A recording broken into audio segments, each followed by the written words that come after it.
Shalom, selamat pagi. Yuk kita baca satu ayat dari Kisah Rasul 4 ayat 36.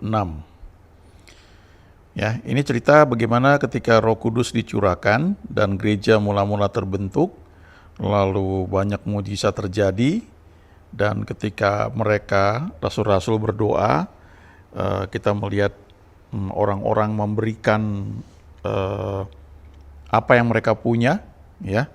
Kita bisa lihat di Kisah Rasul pasal 4 ya, dari ayat 32 misalnya. Adapun kumpulan orang yang telah percaya itu, mereka sehati dan sejiwa, dan tidak seorang pun yang berkata bahwa sesuatu dari kepunyaannya adalah miliknya sendiri, tetapi segala sesuatu adalah kepunyaan mereka bersama. Ayat 33, dan dengan kuasa yang besar, rasul-rasul memberi kesaksian tentang kebangkitan Tuhan Yesus, dan mereka semua hidup dalam kasih karunia yang melimpah-limpah. Ayat 34, sebab tidak ada seorang pun yang berkekurangan di antara mereka, karena semua orang yang mempunyai tanah atau rumah menjual kepunyaan itu, dan hasil penjualan itu mereka bawa, dan mereka letakkan di depan kaki rasul-rasul. Lalu dibagi-bagikan kepada setiap orang sesuai dengan keperluannya. Nah, perhatikan ayat 36 ini ya. Demikian pula Yusuf yang oleh rasul-rasul disebut Barnabas, artinya anak penghiburan, seorang Lewi dari Siprus. Ia menjual ladangnya miliknya, lalu membawa uangnya itu dan meletakkannya di depan kaki rasul-rasul. Ya, saya ulangi ayat 36. Demikian pula Yusuf yang oleh rasul-rasul disebut Barnabas, artinya anak penghiburan, seorang Lewi dari Siprus. Nah, Barnabas ini, kalau kita lihat ya, disebut Barnabas namanya, artinya anak penghiburan atau son of comfort ya, orang yang memberi rasa nyaman. Barangkali ya, ini salah satu ciri panggilan sebagai gembala ini adalah memberikan rasa nyaman. Kalau kita perhatikan ya, kan di Alkitab dikatakan ada 5 jawatan ya. Itu orang-orang yang Tuhan panggil khusus ke dalam jawatan atau office ya istilahnya. Di luar itu juga ada orang-orang yang punya pelayanan, misalnya administrasi, pelayanan kepemimpinan, pelayanan membagi-bagi ya. Tetapi kalau 5 jawatan itu ada teacher ya, kalau kita bayangkan dengan 5 jari, maka guru atau teacher itu seperti jari kelingking ya. Dia bisa mengajar dengan detail sampai hal-hal yang kecil sekali. Lalu ada telunjuk ya, telunjuk itu nabi ya, nabi. Jadi dia menyampaikan firman Tuhan, jadi dia istilahnya menunjuk ya, dia menyampaikan firman yang didapat dari Tuhan. Lalu ada jari tengah itu paling tinggi. Nah, ini penginjil ya, dia selalu meninggikan nama Yesus ya. Jadi kalau khotbah dia tuh apapun khotbahnya ujung-ujungnya selalu menyatakan Yesus satu-satunya jalan keselamatan. Kemudian ada jari manis ini sesuatu yang baik ya. Ini gembala ya, panggilan gembala. Nah, Barnabas mungkin seperti itu ya, gembala, son of comfort. Jadi orang yang memberi rasa nyaman. Biasanya kalau orang punya calling gembala, dia akan ingat ya nama-nama jemaatnya, wajahnya, begitu care, begitu peduli ya. Itu orang yang punya ciri panggilan gembala. Lalu kalau jempol ini, ibu jari adalah rasul ya. Rasul bisa touch semuanya. Rasul itu orang yang diutus dan dia Tuhan perlengkapi begitu rupa, jadi dia bisa mengajar, dia juga bisa membangun satu pelayanan ya. Bangun gereja, sebelum dia bangun dia menginjil dulu ya, seperti Paulus ya, dia rasul, dia menginjili, kemudian membentuk jemaat, dia jadi gembala di situ, menggembalakan sekian lama. Kemudian dia menyampaikan firman Tuhan juga ya, ada pesan-pesan jadi seperti nabi ya. Kemudian dia bisa ngajar dengan detail juga. Nah, itu rasul. Nah, kembali ke cerita mengenai Barnabas, ini banyak hal yang bisa kita pelajari. Nama Barnabas artinya anak penghiburan ya, artinya penghibur. Dalam terjemahan lain juga disebut anak a son of encouragement. Jadi orang yang suka memberi encouragement, apa artinya itu ya? Orang yang memberi semangat ya. Ayo kamu pasti bisa ya. Ayo maju terus ya. itu son of encouragement. Orang yang suka menghibur, ya, memberi kesempatan seseorang untuk terus belajar, ya, membimbing orang. Nah, itu Barnabas. Nah, kalau kita lihat, ya, kalau misalnya, ya, teman-teman, Bapak Ibu punya gadget dan Alkitab Bapak Ibu itu di gadget bisa cari ayat-ayat tertentu, ya, kayak konkordansi. Lalu coba ketik Barnabas, ya, Barnabas, lalu batasi pencariannya di Kisah Rasul. Nanti ada banyak ayat itu, ya, yang memuat nama Barnabas. Yang pertama kali ada ya di Kisah 4 ayat 36. Kisah Rasul 4 ayat 36, demikian pula dengan Yusuf yang oleh rasul-rasul disebut Barnabas. Artinya anak penghiburan atau penghibur atau son of encouragement, ya, orang yang suka memberi semangat, ya, menguatkan, meneguhkan, ya. Seorang Lewi dari Siprus. Nah, kemudian kalau kita baca lebih lanjut lagi, tadi kan Kisah 4 ayat 36, lalu ayat 37 dikatakan Barnabas ini menjual ladang miliknya, lalu membawa uangnya itu dan meletakkannya di depan kaki rasul-rasul. Nah, dalam pelayanan, saudara, ya, ini bukan hal yang dipaksakan. Tetapi kalau orang dijamah oleh Tuhan, maka punya generosity, ya, kemurahan hati, sehingga mulai memberikan apa yang bisa diberikan untuk melayani Tuhan. Kalau kita ingat kisah pemungut cukai, ya, Zakeus, begitu dia berjumpa dengan Tuhan, dia senang sekali. Dia Tuhan Yesus kemudian makan di rumahnya dan dia bilang, setengah dari milikku akan kuberikan kepada orang-orang miskin. Dan kalau ada yang pernah kuperas akan kukembalikan 4 kali lipat. Ya, tiba-tiba jadi berubah. Ya, itu salah satu ciri, ya, ketika orang dijamah oleh Tuhan. Tentu nggak usah ikut-ikutan dan kita nggak usah bandingkan satu dengan yang lain. Ya, kalau teman-teman dipercayakan menjadi kasir, ya, menghitung uang persembahan juga, kita nggak perlu membanding-bandingkan, ya. Kita perlu melihat orang itu dari cara pandang Tuhan. Nah, tapi memang nggak bisa dipungkiri ketika orang merasakan kasih Tuhan, maka firman yang mengatakan lebih berbahagia memberi daripada menerima itu akan makin muncul, ya. Nah, kita nggak bisa paksakan orang lain itu seperti itu Tuhan yang bekerja. Nah, kalau kita lihat di sini, Barnabas ini menjual ladangnya, miliknya, lalu membawa uangnya itu dan meletakkannya di depan kaki rasul-rasul. Saya pernah hadir di satu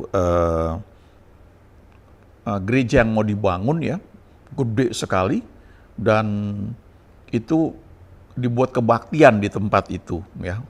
Lalu tiang pancangnya akan dipancangkan, lalu kemudian ada hamba Tuhan yang diundang khotbah, ya. Kemudian hamba Tuhan ini khotbah mengenai pemberian, lalu dia tantang orang-orang untuk memberikan persembahan. Wah, itu luar biasa, ya.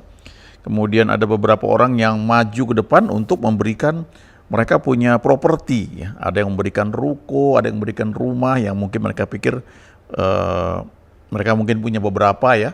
Tapi sekalipun mereka punya banyak, itu kalau nggak digerakkan Tuhan, ya siapa yang mau, ya.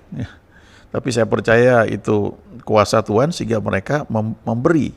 Nah, Barnabas itu ketika dia memberi, kita lihat bagaimana Tuhan pakai dia dalam pelayanan. Salah satunya adalah di Kisah 9 ayat 27.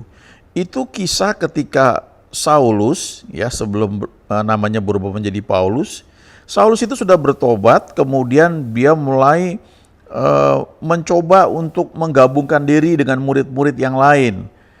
Dia mau tunjukkan bahwa dia sudah bertobat, sudah lahir baru, sudah dibaptis, sudah penuh Roh Kudus. Tapi murid-murid yang lain takut, ya, mereka nggak percaya bahwa ini orang sudah berubah. Ya, coba bayangkanlah, ya, kira-kira siapa yang pernah kita tahu paling keras, ya, menentang pekerjaan Tuhan, kemudian tiba-tiba berubah, ya, tentu masih question mark, benar apa enggak, ya.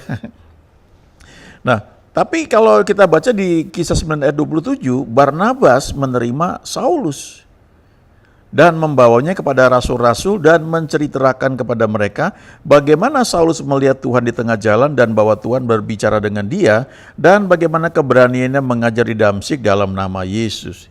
Jadi Saulus ini yang kemudian menjadi Paulus memulai pelayanannya itu karena rekomendasi dari Barnabas ya.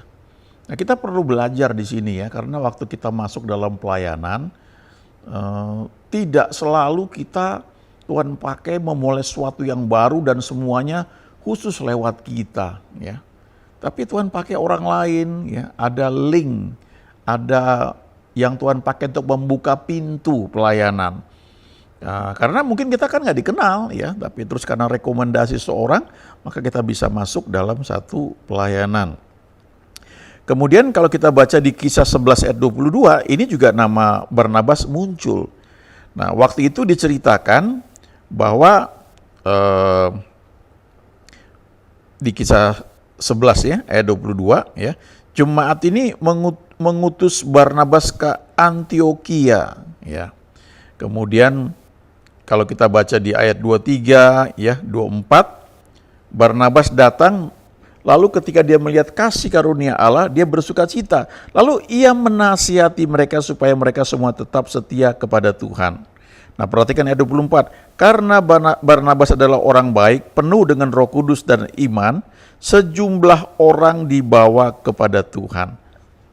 Jadi ternyata Tuhan pakai Barnabas ini untuk membawa banyak orang ya datang kepada Tuhan. Dan dia nggak berhenti di situ. Kalau kita baca ayat 25, lalu pergilah Barnabas ke Tarsus untuk mencari Saulus.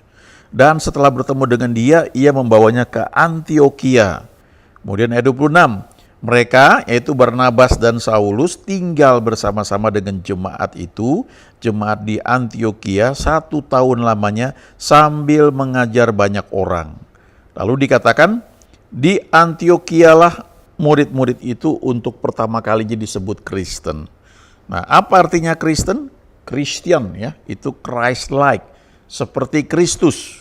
Jadi rupanya ketika Barnabas dan Saulus tinggal bersama-sama dengan jemaat selama 1 tahun, mereka mengajar banyak orang, lalu orang-orang akhirnya menyebut, ini seperti Kristus ya. Seperti Yesus Kristus, Kristus itu yang diurapi artinya. Jadi kehidupan mereka itu menunjukkan bahwa mereka ini orang-orang yang diurapi. Mereka ini Christ-like seperti Kristus. Sehingga disebut Christian. Nah, diterjemahkan ke bahasa Indonesia menjadi Kristen. Nah, kemudian lebih lanjut lagi ya. Dikatakan bahwa di ayat 28 ada nabi ya, yang punya panggilan nabi.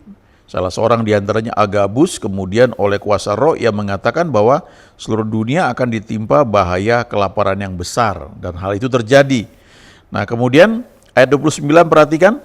Lalu murid-murid memutuskan untuk mengumpulkan suatu sumbangan sesuai dengan kemampuan mereka masing-masing dan mengirimkannya kepada saudara-saudara yang diam di Yudea. Ayat 30, hal itu mereka lakukan juga dan mereka mengirimkannya kepada penatua-penatua dengan perantaran Barnabas dan Saulus. Jadi ternyata Barnabas ya juga bersama dengan Saulus itu pelayanannya tidak hanya khotbah, tidak hanya memuridkan ya, membimbing, tapi juga dalam pelayanan yang sifatnya pelayanan sosial ya, pelayanan diakonia ya. Mereka membawa bantuan ya kepada jemaat. Kita bisa baca itu di ayat 29. Dikatakan di situ murid-murid memutuskan untuk mengumpulkan suatu sumbangan sesuai dengan kemampuan mereka masing-masing dan mengirimkannya kepada saudara-saudara yang diam di Yudea. Ya, jadi itu salah satu hal yang Barnabas lakukan ya dalam pelayanan. Kemudian kalau kita baca Kisah 12 ayat 25, Barnabas dan Saulus kembali dari Yerusalem setelah mereka menyelesaikan tugas pelayanan mereka. Mereka membawa Yohanes yang disebut juga Markus. Nah, nanti kalau kita baca lebih lanjut di Kisah 13, Barnabas dan Saulus diutus. Ya, nah, Barnabas juga membawa Yohanes Markus. Dan Yohanes Markus ini adalah keponakan ya daripada Barnabas. Nah, jadi kita bisa lihat bahwa Barnabas ini orang yang memang kelihatan dia itu son of encouragement, ya, anak penghiburan, orang yang Tuhan pakai untuk menguatkan, ya, membuka pintu pelayanan bagi banyak orang. Di antaranya dia juga melatih keponakannya, yaitu Yohanes Markus. Kita bisa baca itu di Kisah 13 ayat 5, ya, dikatakan setiba di Salamis mereka memberitakan firman Allah di dalam rumah-rumah ibadat orang Yahudi, dan Yohanes menyertai mereka sebagai pembantu mereka. Nah, nanti kalau kita baca di ayat 13 itu dikatakan, lalu Paulus dan kawan-kawannya meninggalkan Pafos dan berlayar ke Perga di Pamfilia, tetapi Yohanes meninggalkan mereka lalu kembali ke Yerusalem. Nah, kalau kita lihat ayat ini, ya, saya sempat merenungkan, ya, kenapa ya si Yohanes ini meninggalkan Paulus, ya. Kalau kita baca sebelum-sebelumnya itu selalu disebutkan Barnabas dan Saulus, ya, namanya belum jadi Paulus. Tapi mulai ayat ke-9, ya, nama Saulus itu dirubah menjadi Paulus dan dia mulai menonjol, ya. Dia buat mujizat yang Tuhan pimpin.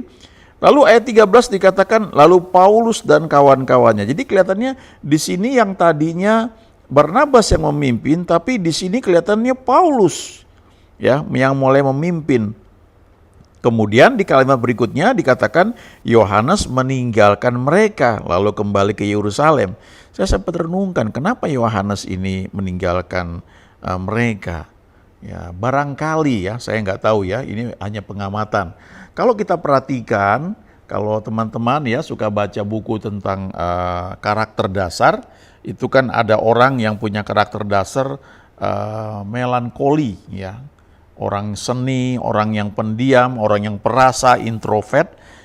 Di Alkitab contohnya itu Musa.